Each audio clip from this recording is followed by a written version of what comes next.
Hey everyone, thanks for tuning in to the 4th episode of The Scene, the show where we live by the artist's favorite rule: imitation is the sincerest form of flattery. Without further ado, let's redo it.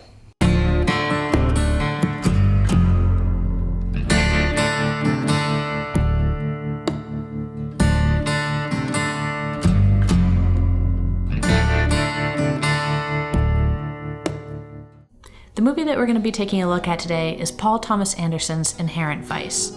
There are a lot of scenes to choose from this movie. It's a pretty stylistically interesting movie, but I chose one from the beginning. If you don't redo one blue and orange scene, are you really redoing popular movies? Let's take a look at the scene.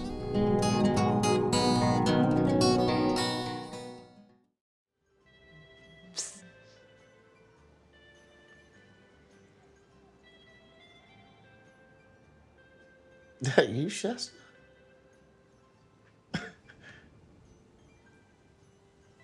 Thinks he's hallucinating. No, just a new package, I guess.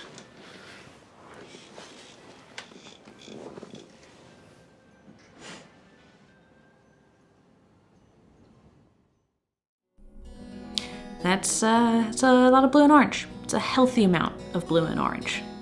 The one thing you're gonna have to forgive me for is that I don't have a red leather couch, and I didn't want to buy one for this scene. So we're gonna make do with what I have in my apartment, and if you can forgive me for that, we'll get to it. Let's redo it. The setup for this shoot was actually pretty straightforward. I only needed one prop: blue tissue paper. I'm sure that blue gels would probably be used in the real world, but I didn't have any, and Target was selling blue tissue paper for like $2. Not bad. So all I had to do was get the blue tissue paper up on the window. I wanted to do sort of the practical effect to get the blue lighting to really highlight that blue-orange contrast. So to do so, I actually had to pin the tissue paper to the screen. It's that thinking on the fly kind of thing, because I didn't want the tape to be visible, and the tape wasn't really sticking anyway. So I got all that blue paper up behind the window. Sorry for the autofocus. I don't know what was going on with my camera, but it was having a bit of a freak out. I think the screen was really confusing it for some reason. Anyway, so I got all that blue paper up, which would give me that blue light directly on my face. The next thing that I did was just set up a lamp with an orange bulb shining down to give it that orange highlight, and then tested it out, looked at the color, seemed okay. And fun fact, I had to use a helmet with a little post-it note to check focus because I couldn't do both things at once.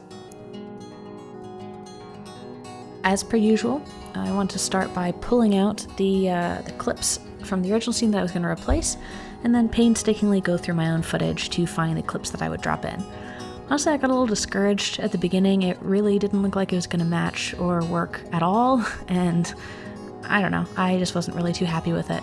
But whatever, kept chugging along, and as I started playing with the color, I started to get much happier. The moment I adjusted the contrast and really brought up the blue and orange, I felt like this might actually kind of work. I really did have to make a lot of tweaks to get it anywhere close, and that's where I noticed my big problem. I really hadn't lit my face correctly at all in that second part. Still not super happy with it, but I adjusted the exposure and stuff, so at least hopefully you can see me. Then my classic 35mm grain and the slight crop, and it's a close enough match. The next part was adjusting the audio, so I wanted to replace all of the audio with the scene with my own voice, so that it would give me a little extra challenge. So I recorded all of the scenes, even the ones I didn't replace, added some different music. Let's take a look.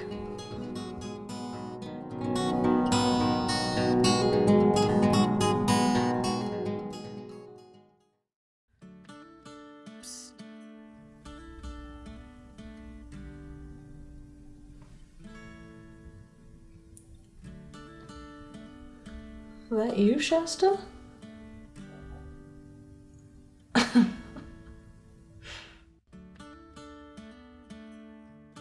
Thinks he's hallucinating. No, just, different package, maybe.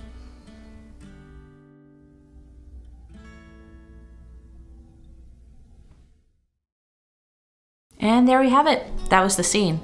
What'd you think? Let me know in the comments below. Please also let me know if you have ideas for other scenes or movies that I should take a look at. I got a really great suggestion last week that I'm definitely going to be looking at doing in the near future. So I do listen, I do appreciate them, and I look forward to hearing what you have to say. This scene was pretty fun to do, and it already got me thinking about other scenes that I could do from Inherent Vice, so we may be seeing this again. In the meantime though, as always, thanks so much for checking this out. See you next time.